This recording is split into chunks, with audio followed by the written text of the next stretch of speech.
Olá a todos, meu nome é Luca Muniz, eu estou aqui hoje junto com a minha equipe para mostrar um pouco da disciplina Fundamentos de Administração do docente Carlos César. Os componentes são esses que estão em tela. Vamos começar. O trabalho consiste em um estudo de caso das empresas da atualidade que aplicam as teorias das escolas de administração em sua realidade organizacional. Esse daqui é o nosso roteiro, a gente vai fazer uma contextualização e vai abordar ao longo de todas as escolas de administração, fazendo um comparativo e apresentando as empresas que nós identificamos como aplicando os conceitos de cada escola. E a contextualização é exatamente essa.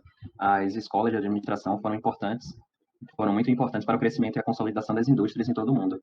Cada autor, cada escola, cada teoria, elas foram responsáveis por muitas evoluções dentro das empresas que aplicam realmente essa competição internacional. Isso é um fato incontestável para muitos pesquisadores e professores. E a ideia desse trabalho é exatamente essa, é ver se nós conseguimos identificar traços das escolas nas empresas de hoje. Olá, boa noite. Eu vou apresentar agora sobre a administração científica.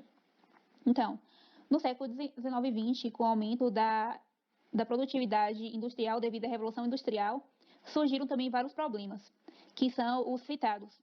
Falta de incentivos ao trabalhador, não cumprimento das responsabilidades, a tarefa era baseada no conhecimento empírico e não no científico, não relacionamento entre os setores, gestores sem muito preparos. Esses problemas foi primeiramente documentado por Frederico Winslow Taylor, que a partir desses desenvolveu a administração científica, a teoria da administração científica. A administração, ela consistia em maior ênfase nas tarefas a serem realizadas, como a partir do treinamento do pessoal, né, responsável pela tarefa, foi valorizado pessoas que já tinham uma formação acadêmica, redução dos desperdícios, produzir mais em menos tempo. E aqui eu escolhi a empresa Bob's para fazer relações com os tópicos já pré-citados. Maior ênfase nas tarefas a serem realizadas. Na Bob's a gente sabe que cada funcionário é submetido a um treinamento intenso para realizar uma atividade, para que ele fique muito ágil naquela tarefa e não perca tempo. Isso é fornecido pela própria empresa. Redução de desperdícios. Como toda empresa de alimento, um dos piores motivos, né, um dos piores prejuízos é justamente o vencimento de alimentos. Mas a gente sabe que na Bob's os alimentos podem durar até meses. Então, isso não é uma coisa que os preocupa muito. Produzir mais em menos tempo. Os trabalhadores lá são ágeis, ganham bons salários, e lá também tem a política do funcionário do mês, que é um quadro que fica na parede do lugar, né, do local, incentivando, né, fazendo com que os trabalhadores busquem uma meta e se destaquem naquele local. Agora eu vou falar um pouco sobre a escola clássica. A escola clássica foi desenvolvida por Henri Fayol, e ele dizia que a habilidade administrativa é mais importante do que a técnica, porque uma empresa em que não há uma boa administração, ela não vai conseguir um bom espaço no mercado de trabalho. A teoria clássica consistia em ênfase na hierarquia, no apoio à gerência e na integração da equipe, onde nessa teoria foi desenvolvido, né, as hierarquias dentro de uma empresa, em que há sempre o supervisor, o gerente, e ele tem a palavra final sobre todas as decisões da equipe, né? Fayol desenvolveu 14 princípios em sua teoria e eu vou compará-las com a empresa escolhida, que foi a Coelba. O princípio número 1, a divisão do trabalho. Lá na empresa, né, existem vários setores e em cada setor, cada pessoa realiza uma função específica. E isso aumenta muito a produtividade porque ela vai realizar uma função que ela já está acostumada. Autoridade e responsabilidade, princípio 2. Sempre há um supervisor em cada setor e esse supervisor ele tem a autoridade total sobre aquele local e ele tem a palavra final também. Princípio número 3, disciplina. As tarefas que não são realizadas, né, de acordo com o que foi pedido, são vistas pelo supervisor e ele se comunica com aquela pessoa que fez a atividade errada para dizer, né, e dar orientações sobre como fazê-la da forma certa da próxima vez. Princípio número 4 e 5, unidade de comando e direção, que é o supervisor, todos respondem a ele. Então, princípio número 6, subordinação do direito individual ao interesse geral. Lá no setor, em cada setor, né, são criadas metas em que todos têm que trabalhar para alcançar aquela meta estabelecida. Por exemplo, a quantidade de tarefas que cada veículo deve realizar. Isso é uma meta, todo mundo tem que fazer aquilo acontecer, tentar fazer aquilo acontecer. Ou então a parte do financeiro, né, que não pode gastar mais do que um determinado teto estipulado, uma meta geral. Princípio número 7, remuneração do pessoal. Lá nós sabemos em que todos os colaboradores ganham sempre um salário muito adequado para a função que realiza, além de diversos outros benefícios, como alimentação, refeição, saúde, transporte de pés, que é para academia. Além disso, as horas trabalhadas elas sempre são recompensadas com outras folgas durante a semana ou monetariamente mesmo. Princípio número 8, centralização. O supervisor ele tem o domínio total do poder do setor, mas ele pode descentralizar esse poder, delegando atividades para cada pessoa. Cadeia escalar. Tem uma hierarquia dentro do setor, né, como eu já disse. Ordem. Todo mundo responde a única pessoa e os setores são bem divididos, né, as funções. Equidade. Isso aqui é uma coisa muito importante. É uma empresa que desenvolve novas ideias. A equidade é uma coisa muito importante para que isso aconteça. Lá, na Coelba, todos são tratados como iguais e todos são igualmente respeitados. Se você tem uma ideia, se você tem uma opinião a dar, se você tem alguma reclamação, você vai ser ouvido. E isso é uma coisa muito incrível na empresa. Isso possibilita que problemas sejam resolvidos, ideias de coisas que podem ser melhoradas, né, pontos de melhoria, acontecem o tempo todo, porque isso é estimulado no local, na empresa. Princípio número 12, estabilidade do pessoal no cargo. Devido a tudo isso que eu já falei antes, lá na empresa, poucas pessoas elas pedem demissão. É um trabalho bem estável em que as pessoas são valorizadas. Princípio 13 e 14, iniciativa e espírito em equipe. Lá, todo mundo se ajuda, todo mundo quer resolver o problema do outro, do seu colega. E trazendo grande inclusão de todos na empresa. Enfim. Escola das Relações Humanas. Ela foi criada em 1927, né, nos Estados Unidos, por Elton Mayo, e foi quando teve a grande quebra da Bolsa de Valores em 1929, foi quando ela ganhou força, né? Ela foi criada em 27, mas ela ganhou força somente em 1929. A principal base para essa escola foi a experiência de Hawthorne. Essa experiência basicamente relaciona a produtividade com a iluminação do ambiente. Ou seja, pegava um funcionário X, colocava um ambiente menos iluminado, e pegava o funcionário Y, colocava um ambiente diferente, porém sem iluminação adequada, entendeu? Para os dois fazerem a mesma atividade. E aí você percebe que a pessoa que está em um ambiente mais iluminado vai conseguir fazer isso de maneira mais eficaz, vai conseguir ter uma produtividade maior. E foi marcado principalmente por essa mudança, né? E além disso, também teve outra mudança muito importante que foi a mudança do homem mecânico para o homem social. O que é isso? O homem mecânico, ele é aquele homem que ele tinha uma função estabelecida, ele tinha que fazer tais atividades e tudo mais, e foi marcado pela mudança de homem mecânico para homem social. O homem mecânico, ele é aquele homem que tem umas funções estabelecidas e ele já sabe o que, é que ele vai fazer, ou seja, são meio que trabalhos robotizados, que eles sempre fazem no automático mesmo, são funções repetitivas, né? E já o homem social, ele realmente tem ali uma condição de trabalho melhor, ele tem pessoas também, caso ele tenha dificuldade com o trabalho dele e tudo mais, ele vai ter acesso a um RH, né, que é justamente essas relações humanas. Então ele vai ter acesso ali a um pessoal que vai dar assistência a ele, vai perguntar se não está sendo um trabalho muito mecânico para ele, se não está sendo um trabalho e não está sob boas condições de trabalho para ele também. E assim vai. Pode passar. E aqui a empresa que eu escolhi foi a Braskem. A Braskem por quê? Porque a Braskem ela é muito conhecida já por ter um setor de RH muito bom. Ela realmente se preocupa bastante eh, com as pessoas lá dentro, com as pessoas que estão para chegar também nos processos seletivos. Então, ele sempre tem ideias muito inovadoras para trabalhar essa questão das relações humanas. E isso é o que é um grande diferencial da empresa, já que eles investem bastante nessa parte. Eles têm psicólogos associados lá e tudo mais. Então, ajuda bastante a empresa. É isso. Escola da Burocracia. Então, essa escola foi fundada pelo sociólogo e economista Max Weber. E ela é embasada no conceito da autoridade e possui uma série de princípios, mas eu vou resumir aqui agora. Esses princípios são basicamente baseados em autoridade, hierarquia e em seguir regras. O que é isso? É, a hierarquia, né, como todo mundo sabe, é que tem a divisão por classes, vamos supor assim, de uma empresa. Então, como se fosse uma pirâmide. Então, tem uma pessoa que vai ter uma posição mais efetiva, vamos supor assim, e vai ter outra pessoa que vai ter uma função menos efetiva, que vai ser, no caso, a base da pirâmide. Já para as questões de autoridade, realmente que as pessoas que estão em cima da pirâmide, elas têm um poder de fala maior, elas têm realmente um maior poder, vamos supor assim. Então, é assim que funciona para esse tipo de escola. Em relação às regras, é que, basicamente, essas empresas que adotam esse estilo de autoridade e hierarquia, elas também são muito controladoras em relação a regras. Elas impõem regras muito rígidas que você é obrigado a seguir. Você não pode realmente ter ter um erro em relação a essas regras, porque você pode ser punido dependendo da severidade. Então, segue basicamente esses princípios aí que eu acabei de falar. Aí pode passar.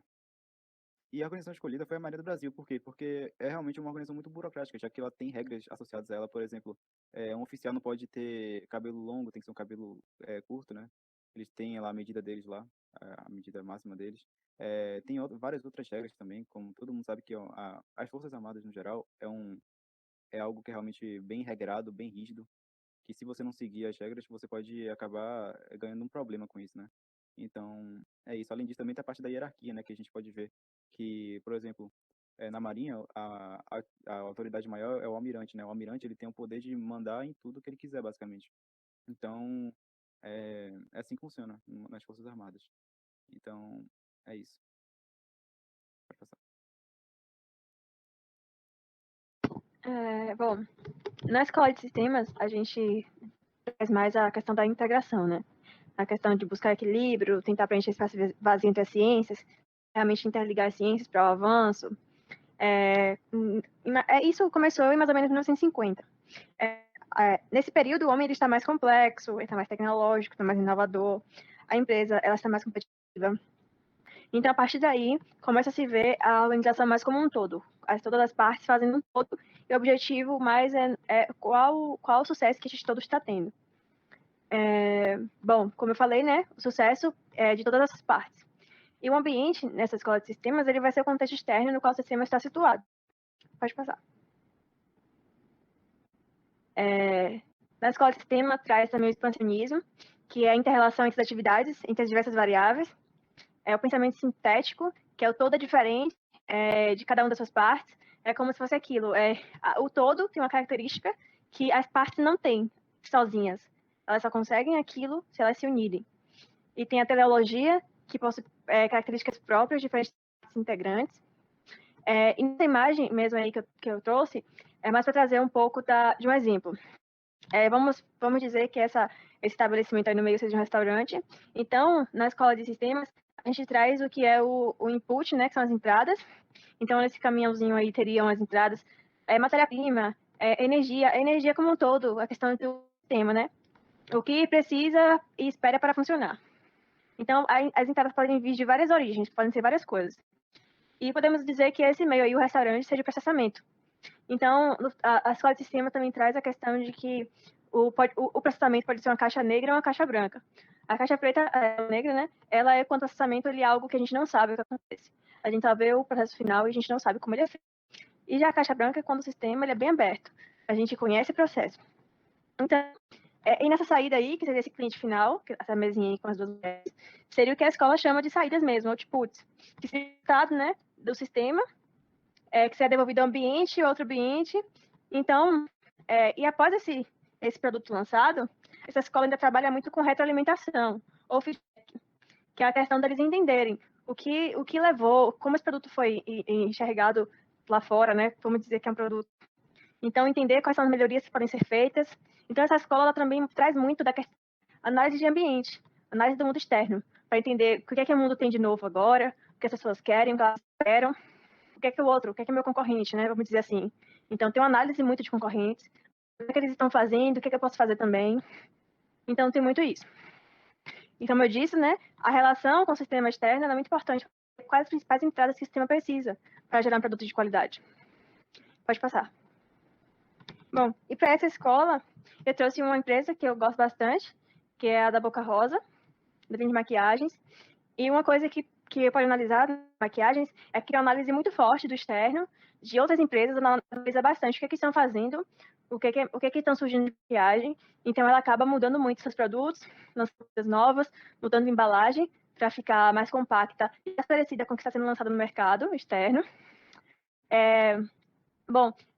A Boca Rosa também, ela trabalha com retroalimentação e do feedback, então ela busca saber bastante o que é que estão esperando de embalagem, o que é que acharam da embalagem, como é que está o aplicador, como é que está a pigmentação. Então, a partir disso, vem a retroalimentação, né, que é voltar para a entrada, para a matéria-prima, mudar o método de fabricação. E coisa também que a Escola de Sistema traz, um time, né, uma empresa, partes que entendam o todo. Por mais que façam suas atividades, conhecem as outras, elas conhecem o produto final que elas geram. Então, a Boca Rosa, ela também traz muita questão do time estar integrado com o objetivo. Todo mundo sabe o que todo mundo faz, todo mundo opina, apesar de cada um realmente ser especificado, ter especialização em uma atividade. Então, é uma empresa bem diferente, mas que pode trazer bastante característica da escola de sistema.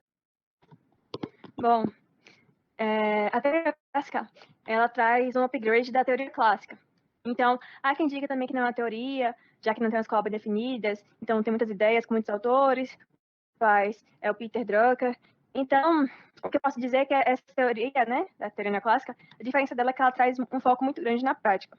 Botar em prática, ensinar como praticar as ideias clássicas e as próprias ideias modificadas por ela, né? Então, elas buscam isso. Eu quero que realmente funcione, quero que essas ideias funcionem na organização. E aí ela traz edições para se adaptarem com a atualidade. Então, ela foca também nos princípios da administração, que é o PODC, que a gente já conhece, que é o planejar, organizar, dirigir e controlar. Então, ela reafirma, né, algumas coisas da teoria clássica, como a questão da estrutura. Então, eles têm a pirâmide da questão de ter cargos de hierarquia dentro da organização. Então, pessoas que são mandadas por outras pessoas, que essas são mandadas por outras pessoas. Então, para ter essa questão de eles buscam trazer isso de pessoas que mandam em outras pessoas, para tentar manter esse equilíbrio, essa organização, essa gestão, né? Para que pessoas elas estejam dirigindo, para que objetivos possam ser cumpridos dentro da empresa. Como eu falei, tem uma ênfase, a neoclássica tem uma ênfase nos objetivos e nos resultados. E esse ecletismo aí, a questão de que eles trazem também ideias de outras escolas, como também absorvendo, né, eles absorvem conteúdo de outras teorias administrativas, como teoria das relações humanas, teoria da burocracia, como já foi falada, teoria comportamental, também vamos ver aqui, e até teoria dos sistemas também, como eu já falei. Como eu falei, né, tem a hierarquia de cargos, mas também uma coisa diferencial é que dentro dessa pirâmide hierárquica, eles também agora querem ter cargos, setores dentro de um mesmo nível hierárquico. Ou seja, como se tivesse setores que tivessem o mesmo nível de poder, eles acreditam que isso faz com que você tenha uma eficiência de produção, de relações interpessoais, da comunicação entre eles dentro da empresa. Então, e também eles trazem a questão da divisão de trabalho, para ter uma ênfase maior na produção. A especialização, né, que agora é trazer com que pessoas sejam especializadas em algo, para que elas sejam referências nisso, para que você tenha uma maior qualidade do produto, uma maior eficiência de trabalho e também diminuir os custos. Como eu falei, hierarquia, cargo de direção, para garantir que as atividades sejam feitas de forma correta e harmoniosa. E a amplitude ativa, que é você gerir, né, limitar uma quantidade de subordinados que a administrador pode supervisionar. Né, para o estudo de caso da teoria neoclássica, a gente traz uma empresa que já foi citada anteriormente, que é a Coelba do Grupo de Energia. Bom, a gente pode verificar que tem sim a questão de trabalho, que a teoria neoclássica ela traz.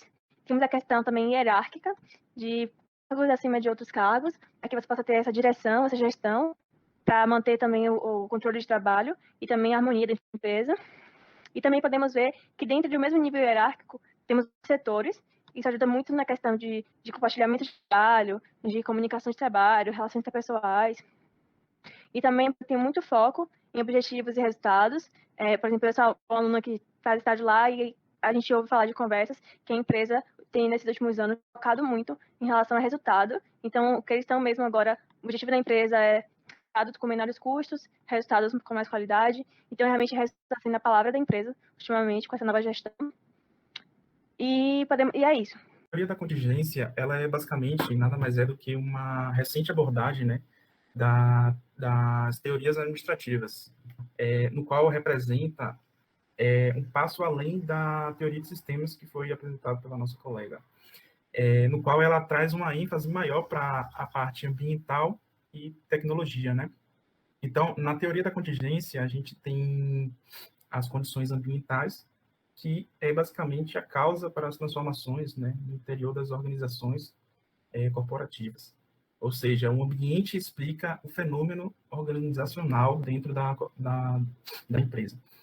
Bom, basicamente, ela não tem essa certeza, né? Ela basicamente existe por diversos fatores de incerteza, de inexistência, né? E a única maneira ideal de projetar essas estruturas, né? Então, a gente pode dizer que ela pode ser segmentada em dois ambientes que são o ambiente geral e o ambiente de tarefa. Bom, esse resultado desses dois ambientes, eles foram surgidos, né? Eles surgiram, na verdade, através de uma pesquisa de dois pesquisadores, como Lawrence e Lourish, no qual eles destrincharam essas condições gerais aí e condições de tarefas. Pode passar, por favor. A nossa empresa escolhida foi a General Motors, porque, basicamente, ela apresenta todas essas condições dentro da teoria de contingência, né? No caso das condições, principalmente por tecnológica, legal, política, envolve bastante política, por estar tendo essa movimentação com a parte legal, econômica, demográfica, por conta das suas sedes em diversos pontos do planeta, né? Ecológico, um exemplo eu vou citar aqui daqui a pouco, e cultural também. E questões externas, que seriam fornecedores, né, clientes, concorrência e entidades reguladoras. Bom, a General Motors, ela é uma empresa bastante estabelecida hoje, né? Então, ela foi uma das empresas que a gente escolheu por conta dessa relação bem forte com a teoria, e também foi uma das empresas que os pesquisadores estudaram na época para poder desenvolver essa teoria. Pode passar. Bom, a teoria neo-schumpeteriana, ela veio oriunda a partir do trabalho de Schumpeter, que era um pesquisador, né? Ele traz o conceito da inovação como principal motor, né, da sua teoria.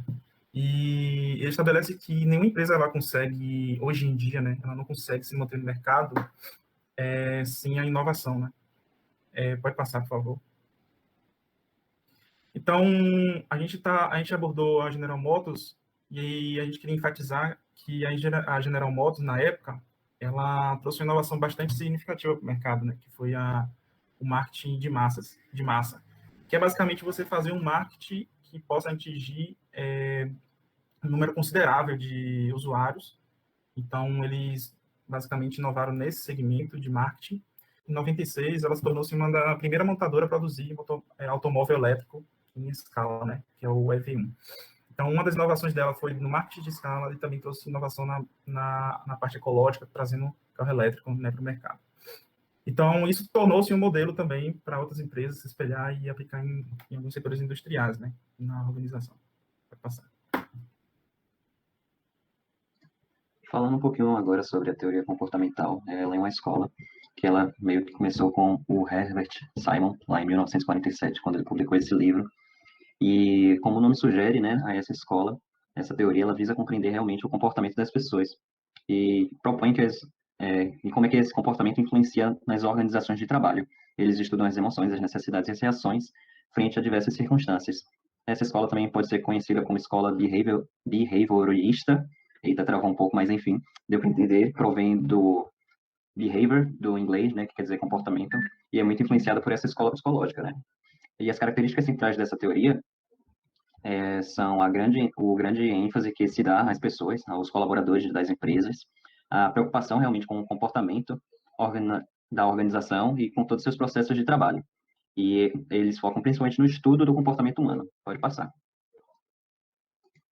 Pronto. Falando um pouquinho sobre alguns dos pensadores que contribuíram para a teoria comportamental e por que elas são aplicadas até hoje. O primeiro que eu trago é o Maslow. Ele contribuiu com essa pirâmide que eu trouxe aqui à esquerda, à direita. E essa pirâmide é a pirâmide ele construiu uma hierarquia de necessidades das pessoas. Essa hierarquia distribuiu todas as necessidades humanas, ele distribuiu na pirâmide. De baixo para cima, nós temos a fisiológica, que são realmente as necessidades vitais, né? O sono, o descanso, a alimentação, enfim. A segurança, que é o abrigo do perigo, né? A questão da estabilidade. Quando a gente consegue ver e vai analisar para um contexto do trabalhador, é a segurança dentro do ambiente de trabalho, a parte de ser concursado também, cargos públicos. A parte social vem logo em seguida, que vem essa necessidade de inclusão, de se sentir querido, de sentimento de pertencimento. Esse sentimento de pertencimento está muito ligado também com o sentimento de posse, né, de dono. E logo em seguida temos a estima, que tem a ver com essa parte de autoestima, o reconhecimento social, o prestígio que é dado ao colaborador dentro das empresas, a autorrealização, que é a necessidade desse desenvolvimento pessoal. Esse desenvolvimento pessoal que envolve a parte de autonomia, essa parte de toda a realização do próprio potencial, né, o autorreconhecimento. E essa pirâmide ela é meio que considerada uma pirâmide ideal para se aplicar no ambiente profissional. Quanto mais dessas necessidades forem cumpridas, mais motivado será o colaborador. Pode passar.